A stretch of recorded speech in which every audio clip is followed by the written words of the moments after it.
Welcome back to Just Chattin', and this is the series of videos we do on Thursday and Sunday evenings just for our own entertainment. So, this week I thought we would start off with a little bit of what is newsworthy, and then we're going to pick up on one of those stories and we're going to explore it a little. And this won't be the first time we've explored this particular story. So, when we come back, we'll get right into it.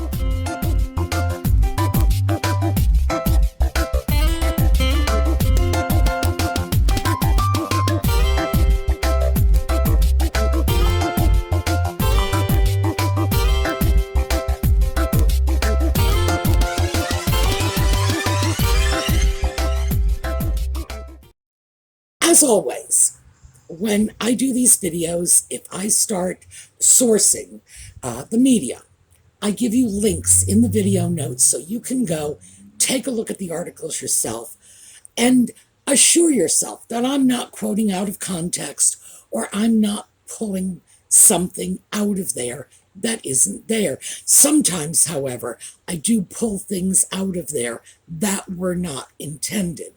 And today is one such.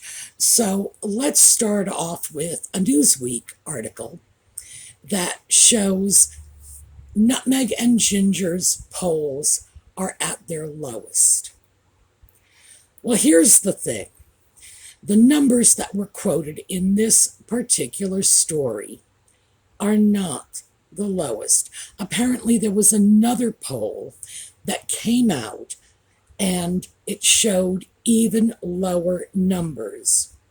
And it has been alleged, now this is a Jack Royston story, so, it's one of Nutmeg's pet lick spittles, showing that they are remarkably low on the popularity levels.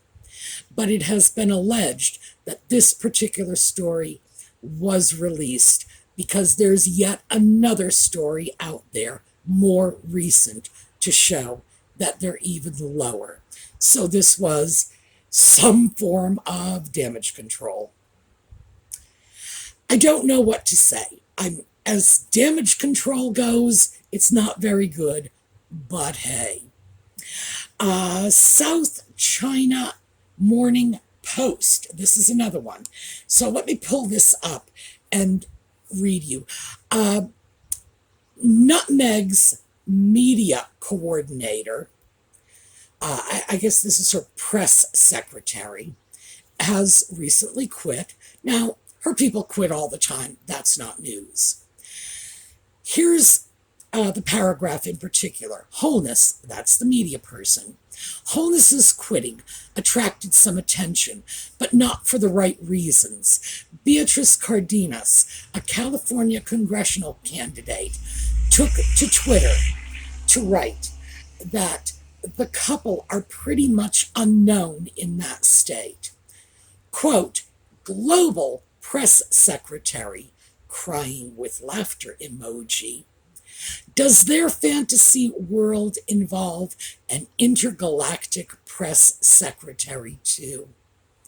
So as you can see, they are getting blasted all over. And by the way, this is South China Morning Post. Many of you may not be familiar with this, but this is the newspaper of record from Hong Kong. Now, a newspaper of record means, it's a very specific term in the industry, and it means this is the go-to source. This is the most reputable news source. Now, I follow the South China Morning Post largely because it's in English out of Hong Kong, and it's otherwise, I do not speak Chinese, so I can assure you it would be very difficult for me to get Asian news. The South China Morning Post is a very reputable newspaper. So when it's appearing in a newspaper like that, you gotta know. And of course, more recently, which is, in other words, today, The stories left and right are, oh, look, she was spotted through a window by the cameras. And yeah, of course she was. She wasn't on the balcony, but you better believe that they passed by a window to make sure they got that press coverage. And according to Elle magazine, they're claiming that they got the police protection they wanted. Victory. No, I don't really think that's very likely. They certainly did get some police protection. Police protection for the official events was never in question. It's just whether or not they get the police protection 24/7, whether or not they can send Scotland Yard out to Starbucks for them. Basically, that's what it boils down to. And the answer to that is no. So we have all of this, and then of course we have Nutmeg and Ginger participating in some of the events of the Jubilee in some way. The fact is, we all knew that, one, this was going to happen if it could, because they need that association with the royal family to maintain their status. If they don't get in with the royals, who are they? They can't just be shunted aside ex-royals. They need this. They need this for their brand. They were going to do what they had to do. And we all know what they had to do. They basically used their children, putative children, as bargaining chips. Want to see the baby? We'll go to the Jubilee. I don't even know what to say about that. Meanwhile, Thomas Markle is back home a couple of hours away. He's never seen his grandchildren. Why? Because he's not a valuable relative. And I have to say, when I look at this, I can't help but think that the British royal family has got to be freaking stupid when they saw her do this to her own family. Didn't they think she was going to do this to them too? Come on. So yeah, they're getting the same treatment that she's been giving her own family. We'll see you if it's convenient for us. You do something for us, we'll let you see the kids. You're not valuable to us. Kids are going to stay in California. Too bad for you. I don't really think very much of that. Quite frankly, I don't really think very much of any parent who would casually deprive a grandparent of access to their grandchildren. That's the sort of thing you do, when a grandparent is, convicted of mass murder or, seriously disturbed to the point of being a danger to the child. It's not something you do casually, and it's not something you do because you got into a snit. So, personal opinion, but that moves us into what I want to talk about today, and that is Thomas Markle.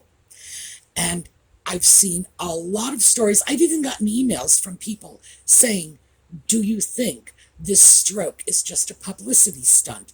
Do you think Nutmeg is behind it? Do you think there's some giant conspiracy here? Now, let me start with, I understand why anybody would come up with the, oh my God, there must be a conspiracy. There has to be more than we are seeing. And the reason why I understand that is because, yes, there is more than we're seeing. I did a video on it almost a year ago. Now, that video was one that really flew under the radar.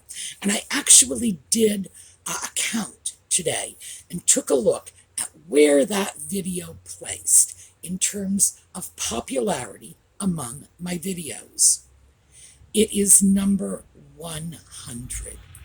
So what that means is 99 videos were ahead of that.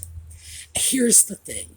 if you asked me to rank my videos in terms of important information that I am throwing out for you, I'd have put that one in the top 10.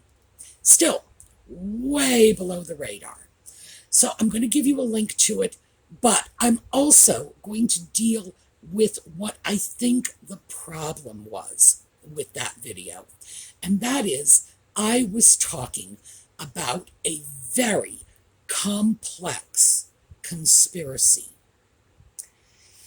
And no matter how you slice it, it was going to be a difficult video to plow through. So I'm going to give you a haiku version. Link the video if you want to watch the whole thing. And get yourself a pot of coffee because, yes, it is convoluted. Okay, I actually stopped the video and I am refilming about 20 minutes of this because instead of making things more clear, I actually made them more muddy. So, I'm going to try again, reframe the material. Thomas Markle has been doing a video show on YouTube. It's called Remarkable Friendship. Interesting concept. In partnership with Karl Larsen. He is the photographer who took the infamous paparazzi pictures shortly before Nutmeg's wedding to the ginger sock puppet that were the ostensible cause of the break between Thomas Markle and his daughter. Now, I say ostensible because I have a very different theory on this. So, to try to clarify this, because as I say, did a video, all the information, all of the sources, everything is in that video. You want to take a look, go right ahead. This is going to be the haiku version. In March of 2018, Thomas Markle was off in Rosarito, Mexico, which is off the radar, let's just say. And he was approached by Karl Larsen, a photographer who was working for the Coleman Rayner Agency. This is an agency that has worked with Nutmeg before this and many times after this. And Larsen himself not only took photos of Nutmeg before this alleged incident, he took them afterward and, in fact, is still taking pictures of her. So he is one of her photographers because we all know she controls her media. When someone's taking her picture, it is because she is there with them and fully cooperating, period. So, Larsen goes to Rosarito, Mexico, finds Thomas Markle. How, you may ask? Well, it would be easy if someone told him where Thomas Markle was, wouldn't it? Yes, my theory is he was told where. He and Markle set up some staged paparazzi shots. Largely innocuous photos. Pictures of Markle getting measured for a suit. Pictures of Markle looking up places in the UK. Pictures of Markle walking with weights in his hand to get in shape for the wedding. Nothing egregious. Very, very innocent shots. It is alleged that Markle was paid $1,500 for those shots. It is also alleged that Coleman Rayner sold them for over $100,000.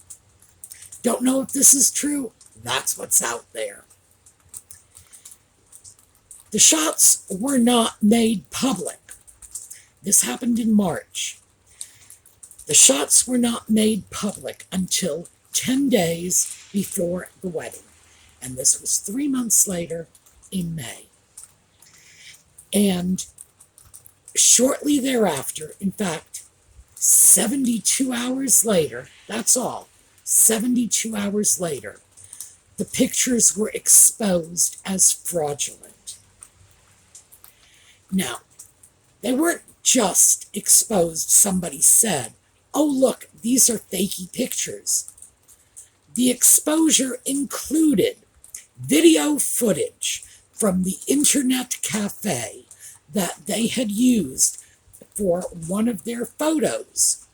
This included an interview with a boy they had found at a local party store and roped him into pretending to be a tailor. This was a very, very thorough exposure 3 months later. Now, the reason that is important is because the woman who ran the internet cafe said that when Larsen and Markle went into the cafe, she had never seen them before, didn't know them, and interestingly enough, 3 months later, she happened to remember all the details and had the video footage from the internet cafe. Now, anybody who knows anything about this kind of security coverage knows that they don't keep the films forever. When you're doing security footage, your system usually films over at the end of the week, sometimes at the end of the month, but no one is paying for cloud storage for months and months of film. Interesting that the film was still there. I don't know. They found some boy who had been a participant in these photos, even though he spoke very little English and again had no idea who these two men were. 3 months later. Seems very fishy to me. When this blows up, oh look, Thomas Markle sold pap shots. Nutmeg sets up pap shots all the time. All the time. We have seen it. In fact, just a few days ago, I'll show you again, I added a photo to a video showing her there with all of the photographers. There were at least 7 photographers that I counted in this one picture. She's right there with them. Of course, these were all set up photographs. They bring photographers with them. We saw that in Los Angeles when they set up those photo shots of Nutmeg and Ginger on what was it? Remembrance Day. That's what it was. Remembrance Day. We saw that in New York. So many people have already published photos of Nutmeg and the Ginger Sock Puppet running around with their own camera crews in tow. Please. She does this all the time. Why was it such a sin that her father did it? And as I say, the photographs were nothing. They were a guy looking at a book, a guy sitting in front of a computer, a guy ostensibly getting measured for a suit. Please. Nothing inherently outrageous in these photographs. Very innocuous. But it created the excuse to cut him out of the wedding. And keep in mind, it was an excuse because he never got an invitation to the wedding. And this story broke a few days before the wedding. Now, in any wedding, as anyone who's ever had a large wedding knows, any wedding, the invitations go out at least 6 weeks ahead of time. The bigger the wedding, the more likely they are to go out even earlier. Please. He was never going to be invited. This was an excuse. This was a setup to exclude him from the wedding. Believe me, anybody who has a different opinion of that, I have a very interesting piece of investment property in Brooklyn. Want to buy it from me? Come on. We all know what's going on. So it creates a convenient excuse. The fact that this was a photographer Nutmeg had used prior to this period and subsequent to this period, in other words, the photographer who was allegedly responsible for these dreadful, outrageous stage paparazzi pictures that her father set up, eek, oh my goodness. Still doing work for her. He's still doing work for her now. In fact, I think he released pictures within the last month. Is she still using him? Of course she is. Is this why people are claiming that all is not as it appears? Well, yes. Thomas Markle has a YouTube channel that he is sharing with Karl Larsen, the man who allegedly was responsible for these paparazzi shots that destroyed his relationship with Nutmeg. Karl Larsen is still taking pictures of Nutmeg. Come on. Does that really sound like Larsen and Nutmeg do not have any connection? Very unlikely.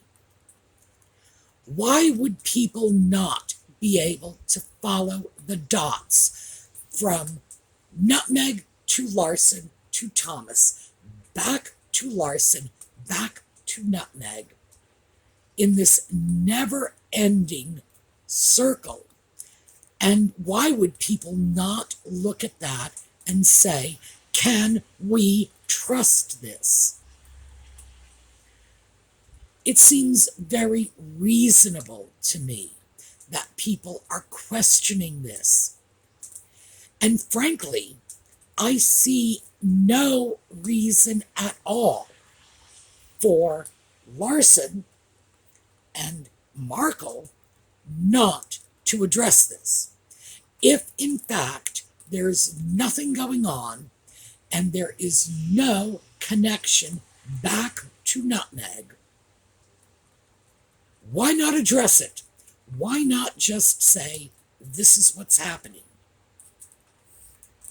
But it's not. That's not taking place. So, yes, people are concerned about this. They are saying, did Thomas Markle really have a stroke? I don't know. Maybe he did, maybe he didn't. I'd like to think we ought to be able to give him the benefit of the doubt. But can I say that with any great certainty? Well, only in the sense that we ought to give anyone the benefit of the doubt until proven otherwise. Am I willing to say that the people who are sniffing around this saying something smells like 4-day-old fish, am I willing to say they're wrong? No, I'm not. No, I'm not. I have to say, my own take on this, and this is just personal, is that Thomas Markle, and I've told you this before, the man was born and raised half an hour north of where I live now. I live in an area where I don't have to lock my door. I live in an area where if I drop a bag of groceries walking into my house, two of my neighbors are there to pick it up for me before I make it to the door. Just the way it is around here. It took me years to get past locking my bicycle.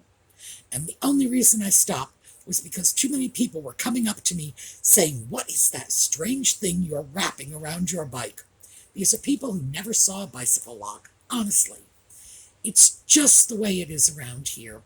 And frankly, I think that Thomas Markle is hardwired to trust people, because that's how my neighbors are, hardwired to trust. They are not suspicious. They do not think anybody could possibly be up to no good.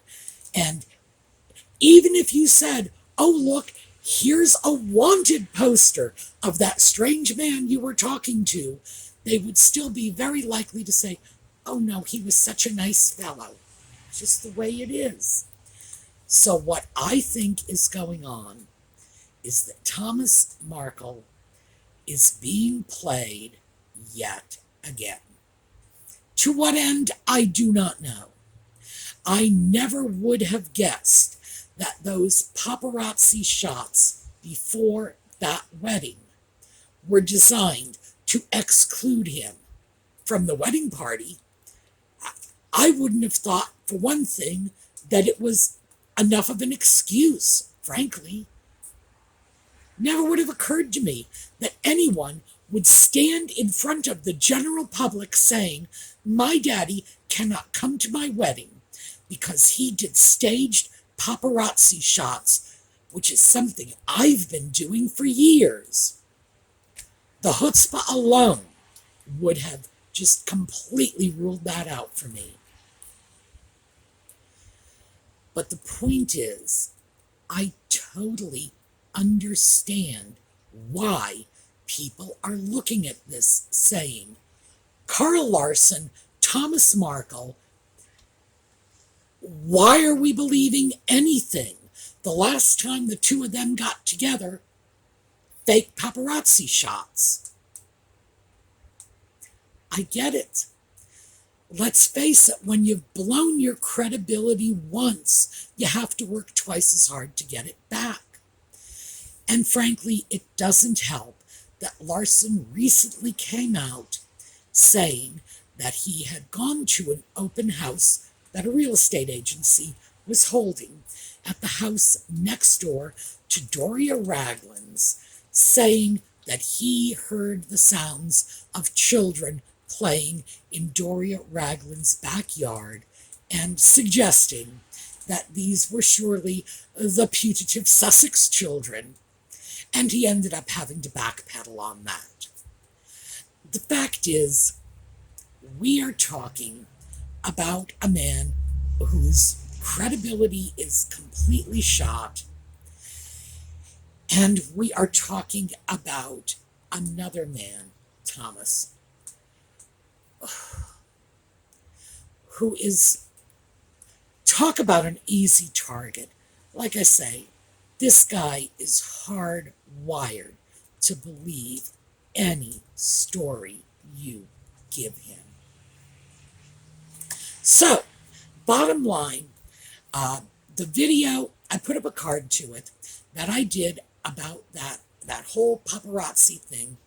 Yes, I am 100% clear that that was tough to get through, because it was all dates, it was all a Byzantine conspiracy, and the sort of conspiracy that any reasonable person would say, "Huh? Who could ever cook this up? Why would anybody do this?" I get that. But it's there if you want to watch it. Meantime, what is going on now? Your guess is as good as mine. My position vis-a-vis Thomas Markle is still unchanged. This is a man who has been ill-used by the daughter to whom he gave everything. What can I say? I don't even know. I don't have words for that. For someone who would dump their own father, the person they credited, and she did credit him with making her everything she was, and suddenly decide he didn't count anymore. Walk away from him on his deathbed. Well, I hope he's not on his deathbed, but figuratively speaking. Lord knows she did that to her uncle, and he literally was on his deathbed. So ultimately, my opinion of Thomas Markle has not changed. I do not believe he is responsible for what's going on around him. I think other people take advantage of him. I think he is hardwired to trust too much. I think it's a function of his age and where he grew up. The only thing I can say to you is, I'm living among this. This is where I live right now. Half an hour from where he grew up. And I can tell you, this is how it is. Can I understand? Of course. I still feel bad for him. I don't think he deserved what happened to him. Beyond that, I can't really say.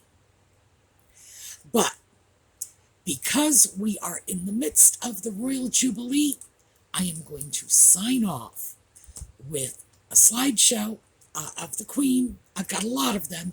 This is one of my favorites, just because, hey, 70 years deserves some acknowledgement. So, happy Jubilee to Elizabeth II. For the rest of us, let's just go off, enjoy the rest of our day, and I will see you all next time. Have a terrific day.